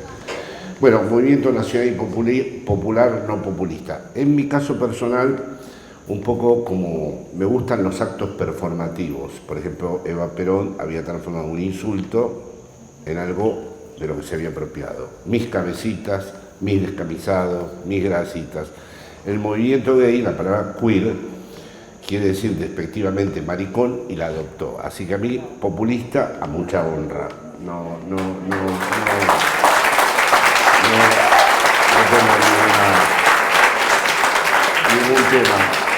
Por lo tanto, si soy populista, asumo que lo que constituye a una sociedad son sus antagonismos. Entonces, aunque me parece muy interesante la metáfora de la telaraña y desde luego el amor, ¿no?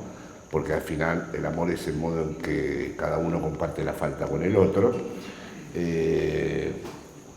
yo pienso que una sociedad vive y se nutre de sus antagonismos, es decir, una sociedad armónica es inconcebible, y que aunque el Frente de Todos haya buscado el grado cero del antagonismo, permanentemente en su discurso se desliza dónde está situado el antagonismo, que es en el capital financiero.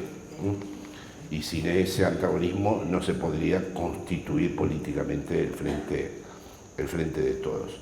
En cuanto a lo que dije, supongo en la conversación con Pablo Iglesias, de fagocitar el kirchnerismo sería un ejemplo contrario de eso. El kirchnerismo no solo no fagocitó a los sectores progresistas, sino que los relanzó a lugares que yo mismo quedé desconcertado. Es decir, que hay un antes y después del peronismo que se llama kirchnerismo. El kirchnerismo es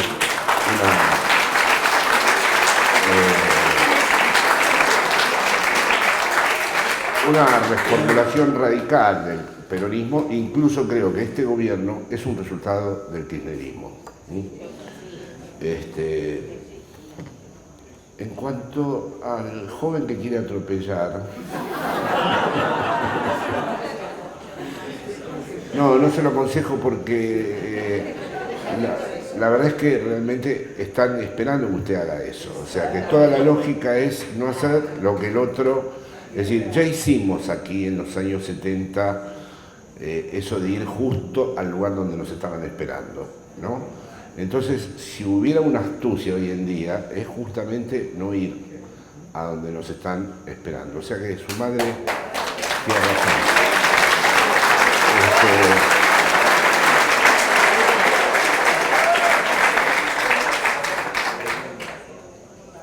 La muerte no me parece que vaya a ser superada. No creo que sea una imposibilidad técnica. Si lo es, Si lo es, asistiremos a una mutación antropológica de gran calado y ya no serían seres humanos.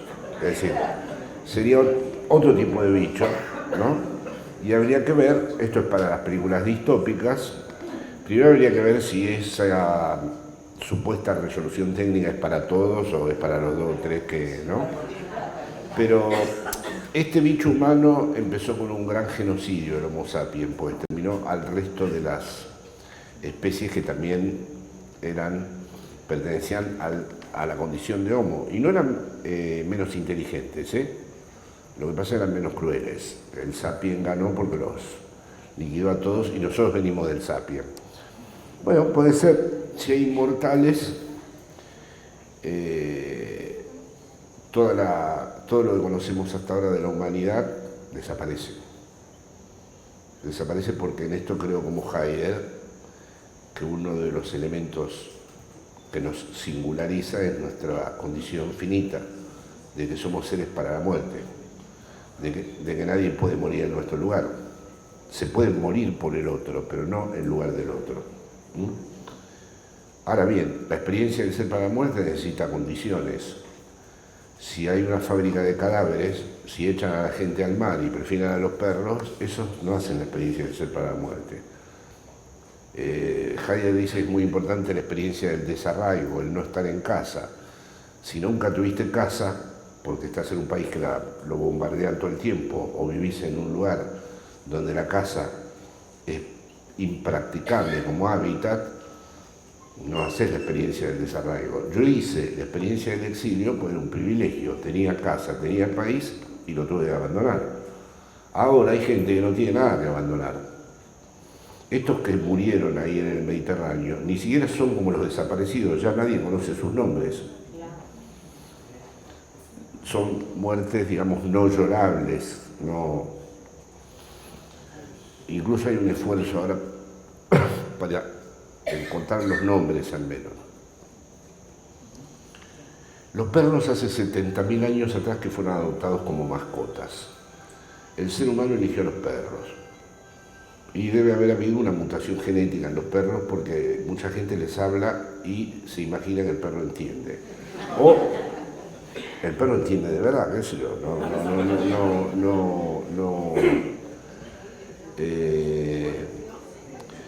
pero eso habla de otro fenómeno, el que usted ha señalado ahora. Está todo el mundo hiperconectado, pero a la vez ha crecido la desconfianza. Nadie quiere tener relaciones con nadie en el trabajo porque eso puede conducir a algún conflicto inmanejable. En la calle tampoco, porque tampoco ya nadie lleva a un desconocido a su casa, ni siquiera un hombre lleva a una desconocida a su casa. Así que al final todo se resuelve en el Tinder. O con una mascota que tiene más permanencia, da menos decepciones en ese aspecto, ¿no? Y no está demostrado que sea mejor vivir con un cretino al lado que vivir con un perro. O sea que la hipótesis del perro es fuerte, es bastante poderosa, ¿no? O la del gato, ¿no? Así que bueno, sí. También marca un poco el problema europeo, que es que los europeos sienten que ya no son lo que eran en cuanto a su presencia en el mundo, perdieron las colonias, ahora perdieron un poco su influencia intelectual. De hecho, los europeos importantes son los traducidos en el mundo anglosajón, y hay una especie de malestar nostálgico que la ultraderecha también aprovecha, de, bueno, cómo logramos ser, ¿no?, lo que fuimos, ¿no? Ahora son países con una hegemonía alemana en entredicho, porque está el posible Brexit inglés, están los catalanes que también se quieren ir, y están amigos míos que dicen que se quieren ir de España, de Cataluña y de todo lo que sea, es decir, bueno, incluso tengo amigos que me plantearon venirse a vivir aquí. Le digo, bueno, va a ser una gran experiencia. preguntas como para otra ronda. Sí, una ronda más. Aquí. No, voy a hacer un esfuerzo de brevedad, espero explicarme. Quería saber qué piensa usted acerca de esta como corriente biologizante y naturalizante del sujeto, como muchas veces como metido o infiltrado en un discurso antisistema.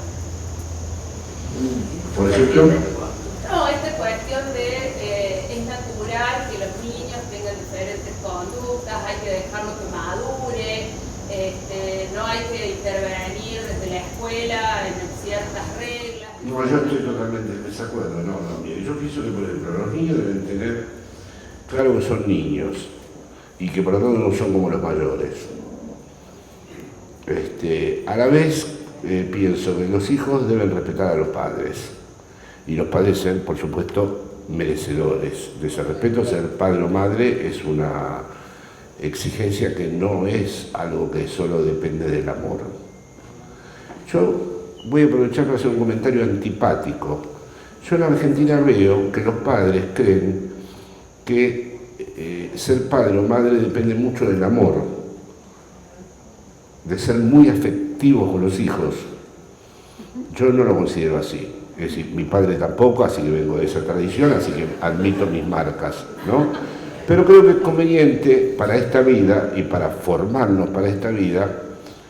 Por supuesto que si los padres no quieren a los hijos está todo perdido. Vamos a decir que la condición primera es el amor, ¿no? Porque finalmente uno puede sobrevivir a, qué sé yo, tener padres tontos, padres malos, pero que no te quieran, se pone todo muy adverso. Dicho esto, yo pienso que hay un esfuerzo más, que no es solo el amor, ¿no? Que es tratar de construir una transmisión de una orientación, de algo que no es solamente te apoyo. Es decir, por ejemplo, a mí, cuando veo a los padres que se presentan en el colegio e invalidan a cada rato a los maestros, pienso que hay algo, en esto soy hegeliano, digo, acá se ha mezclado una corriente absolutamente subterránea, íntima y doméstica con las lógicas de Estado. Era preferible, es decir, en la época que yo iba al colegio, los padres iban solo en un caso extremo al colegio, cuando algún maestro ya había hecho algo, y creo que eso tenía su sentido, ¿no? Yo creo que esta afectivización general que llega al extremo delirante, es decir, no los eduquemos, dejemos que coman cuando quieran, no les impongamos ninguna idea, no, porque la verdadera libertad es qué hacer con los deberes que he heredado. Es mentira que la libertad es no heredé ningún deber y puedo hacer cualquier cosa. La verdadera libertad comienza con la decisión que yo tomo con respecto a los mandatos que he recibido. Y si yo relajo esos mandatos, lo transformo tarde o temprano a ese niño tan amoroso, ¿no?, en alguien que se ahoga él mismo en sus propios mandatos. O sea, como explica Freud, refuerzo su super-yo. Mi ausencia de severidad lo va a volver a él inevitablemente más severo con él mismo que si hubiera tenido padres con una cierta firmeza. Así que en esto estoy en otra... No, lo que digo, más allá de la condición del sujeto a nivel político, no es un modo como de desresponsabilización y de alguna manera también de dominación. Esta cosa que se infiltra como los diferentes los nuevos modos de educación, el naturalizar esto que los niños son un cachorro humano que duermen con los padres hasta que quieran, porque como algo o sea, en contra de las reglas que tienen que ver con la libertad, que no son formas... Bueno, pero mi respuesta era en ese nivel político. Mi respuesta era en ese nivel político. Por ejemplo, mi diferencia con respecto a los marxistas de ultraderecha es que ellos creen, sí, hay en Italia marxistas de ultraderecha, ellos creen que la familia es indispensable y que el capitalismo está destruyendo a la familia. Yo también pienso que la familia es indispensable. Mi diferencia con ellos es que ellos creen que la familia es heterosexual. Ahí sí creo en el amor. ¿Por qué no una familia de lesbianas o de gays? Siempre que quieran y cuiden a sus hijos. Y tampoco creo que porque sean gays o lesbianas no va a haber disciplina en esa casa. Ahora, creo que efectivamente uno es verdaderamente libre cuando es capaz de atravesar, como dije antes, ciertos imperativos que ha recibido en su educación. Si todo es aplaudirte todo y acompañar todo, el problema es que llega un momento en que te abruma tu propia... uno mismo es capaz de inventar deberes mucho más terribles que los que ha impuesto el otro. Sí, voy a empezar la pregunta recordando que hace 2 años Pablo Carro me hizo acordar. Empecé con el mismo texto pequeño pero glorioso que usted escribió en la página 12 en la madrugada del día después del triunfo de Macri el 22 de noviembre del 2015 del Balota. Vuelvo a la política un poquito, perdónenme los psicólogos. Usted planteaba el tema de... Ahí empezó a hablar del capitalismo como si fuera un crimen perfecto, me acuerdo la palabra. Lo planteaba desde este punto de vista el capitalismo, y viendo los resultados, parece el crimen perfecto. Porque después de todos los avances que se habían hecho, la mayoría había votado en contra de sus intereses. Y hacía referencia también al tema de de que lo que se abandonaba o lo que se perdía no era el poder.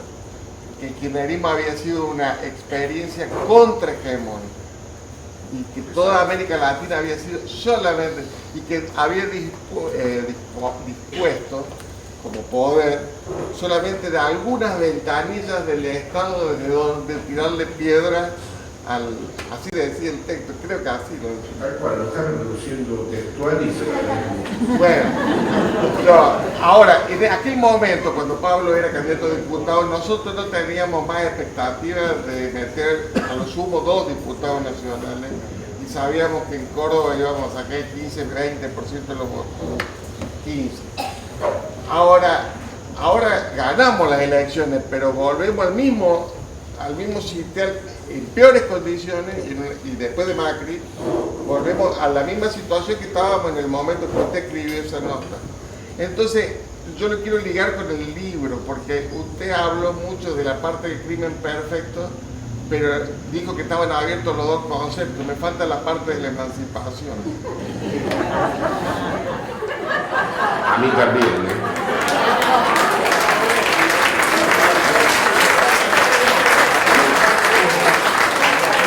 Bueno, de todas maneras, le voy a decir una cosa más anecdótica, ¿no? Yo tuve esa visión esa noche en mi casa de Madrid y escribí todo esto que usted dice, ¿no? Que el madrismo no iba a ser una hegemonía. Hay una distinción muy importante en mi libro sobre el poder y hegemonía, que, bueno, todo lo que usted ha repetido. Eso me permitió decirle a Cristina en la cara, no es una hegemonía. Me dijo, ¿no son una hegemonía? Le dije, no son una hegemonía, no lo quiere nadie a Macri, nadie se va a tatuar el brazo con Macri, nadie va a construir nada político con Macri. Esto ni bien asumió. ¿Cómo? No, le digo, es un dispositivo neoliberal de poder, no es una hegemonía, es una distinción. ¿En qué libro me dijo? El libro ella leyó el de hegemonía, horizontes neoliberales. Y después también le dije que el macrismo estaba perdido, que no tenía ninguna construcción política de dejar a huella, que nadie lo iba a recordar. Y me dijo, ¿no lo estás subestimando? No, lo que hemos subestimado es el odio hacia usted. Lo que hemos subestimado en todo caso no es esto, lo que hemos subestimado es el odio antiperonista, no, el odio al kirchnerismo y a usted.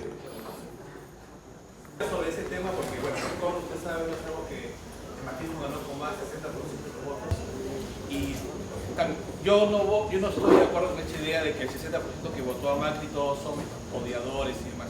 Hay un porcentaje que la gente con la cual uno puede conversar y racionalmente puede terminar dando la razón.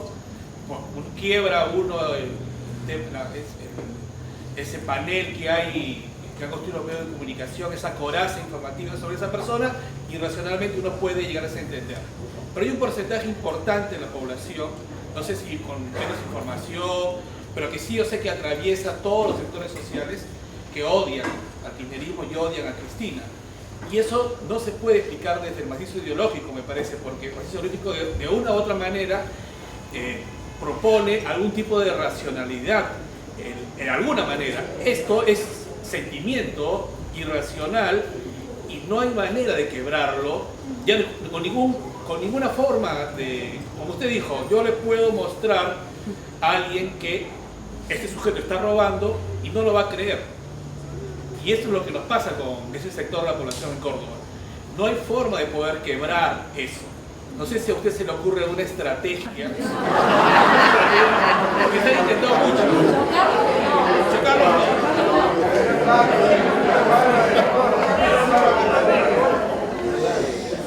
no. No, simplemente le quiero decir una cosa.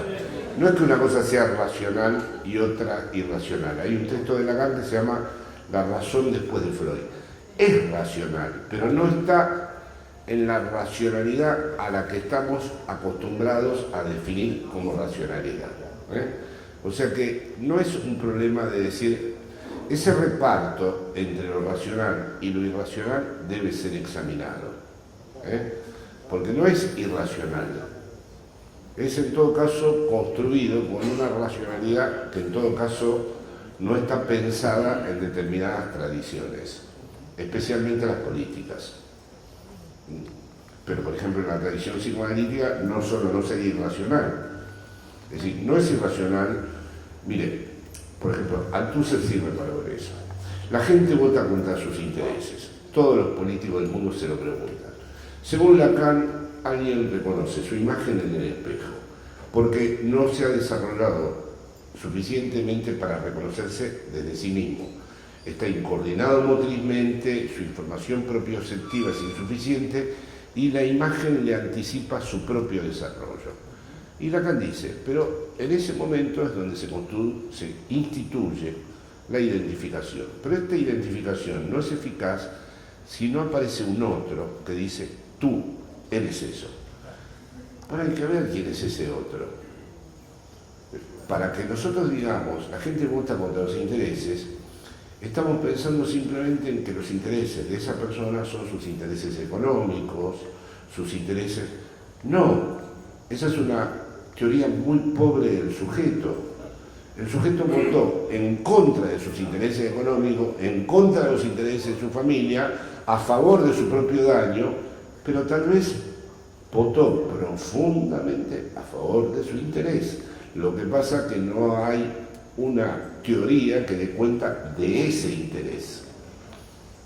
Porque si supiéramos quién fue ese otro que le dijo, sí, tú eres este, ¿no? Si supiéramos que en realidad el señor está identificado con el valor de la provincia, que es el campo, y que la cadena equivalencial no es como piensa Laclau, con las demandas insatisfechas, sino con lo que produce valor, y que es incapaz de pensar en otro mundo que en donde el valor lo produce el campo, y bueno, tal vez votó por sus intereses, aunque este gobierno lo haya dañado muchísimo.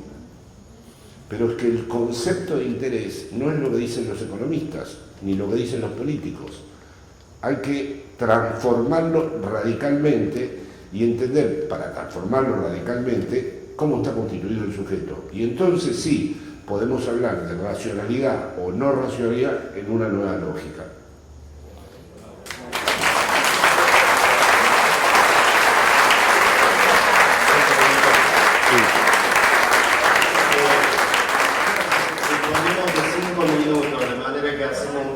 Rápido por las intervenciones y ya vamos cerrando. Sí. No, lo que quería proponer era que en términos emancipatorios, por lo que estamos hablando, no hay otro camino que recorrer que el del amor y construir el puente con esa otra soledad que está ahí y que padece de esa misma soledad de la cual yo proyecto una unión, quiero construir. Hay algo del deseo puesto ahí y eso me parece que es emancipatorio. Recuperar esa fuerza, reconstruirnos desde ahí.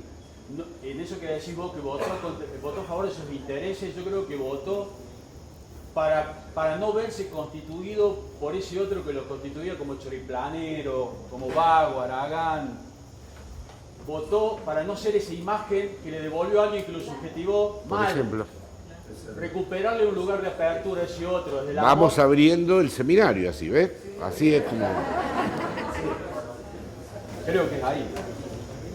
Sí, habría primero una cuestión, ¿no? ¿Cómo sería ese delicado equilibrio entre generar las condiciones de posibilidad para un país que pueda ser, ¿sí? Y asumirse como representante de las víctimas? Fueron las palabras que usted usó en cuanto a los que han ganado la elección. Eso sería ¿cómo sería esa cuestión, ¿no? Y por otro lado, ¿qué es que retomando lo que acababa de decir el señor de atrás, ¿qué hay de esta lógica, ¿no? Que a algunos le permiten reconocerse como víctimas de todos los daños que ha generado este gobierno y otros se reconocen como víctimas de lo que generó el gobierno kirchnerista? Hay algo del orden de la víctima ahí, ¿no? Que puede, recuerdo un autor que dice, no hay peor cosa que cuando la víctima asume poder porque se transforma en un victimario. Sí, y la última y cerramos. Bueno, gracias. Jorge, una pregunta. Usted en algunos de sus textos menciona que si bien es posible encontrar inconsciente en diversos ámbitos sociales, no en todos los ámbitos sociales hay lugar para el discurso analítico, es decir, no existen las condiciones de posibilidad para el discurso analítico. Teniendo en cuenta esa reflexión o esa afirmación, ¿será que quizás el desafío que tenemos en la actualidad tenga que ver con que si bien en todos los ámbitos sociales hay política, el desafío pase por construir un dispositivo político que nos permita penetrar en ese núcleo fantasmático inabordable que usted estaba mencionando recién en relación a ciertas, digamos, actitudes refractarias al Cristina, por ejemplo, o el proyecto que propuso en su momento el kirchnerismo? Bueno, voy a tratar de articular las dos cuestiones, no como una respuesta, sino como un modo de seguir problematizando lo que ustedes están pensando. En primer lugar, yo creo que la frontera entre el verdugo y la víctima no debe ser borrada nunca, ¿no? Pero una vez dicho esto, creo que conviene no identificarse nunca a la víctima. Es decir, uno no puede ser una víctima para siempre y ser siempre víctima. Es decir, todo lo que tratamos de pensar como acto, todo lo que tratamos de pensar para la dimensión de lo político, es precisamente para forjar la idea en cada uno de nosotros de que no somos víctimas. Porque es una frase que últimamente repito mucho. Yo pienso que el bien es radical, no el mal. El mal será horrible, siniestro, terrible, pero el bien es radical. O sea, y en ese sentido, si uno se identifica a la víctima y empieza a gozar el resto de su vida con el papel de víctima, me parece que puede entrar, digamos, en un discurso todo el tiempo nada más que de la denuncia del daño hecho, y eso no es necesariamente muy operativo. La militancia comienza precisamente porque hemos dejado de ser víctimas, aunque reconozcamos todo el daño que se ha hecho y aunque no disolvamos la frontera que siempre debe mantenerse entre el verdugo y la víctima, sobre todo porque el verdugo nunca se siente culpable y la víctima sí. Así que trae otro aspecto de su pregunta, los representantes de las víctimas. Las víctimas no pueden ser representadas por nadie. O sea, para que puedan ser representadas dejarán de ser víctimas. Y entonces ya esa es una película que estamos a punto de empezar a ver dentro de poco. Cómo estos representantes logran como lo dijo muy bien usted, este delicado equilibrio entre estar en el mundo y no presentarse como una víctima frente al mundo, porque va a tener que presentarse como una nación que está en pie. Así. Bueno, con respecto al psicoanálisis, sí, por supuesto creo que las condiciones de posibilidad para prácticas psicoanalíticas son históricas, que puede haber inconsciente a lo largo de la historia, seguro, pero psicoanálisis como tal en determinadas sociedades. Y tengo que aprovechar para decir una novedad que me parece que algunos colegas no se han enterado, que es que el psicoanálisis, Lacan decía que el discurso analítico era el reverso del discurso del amo, pero no hay más discurso del amo.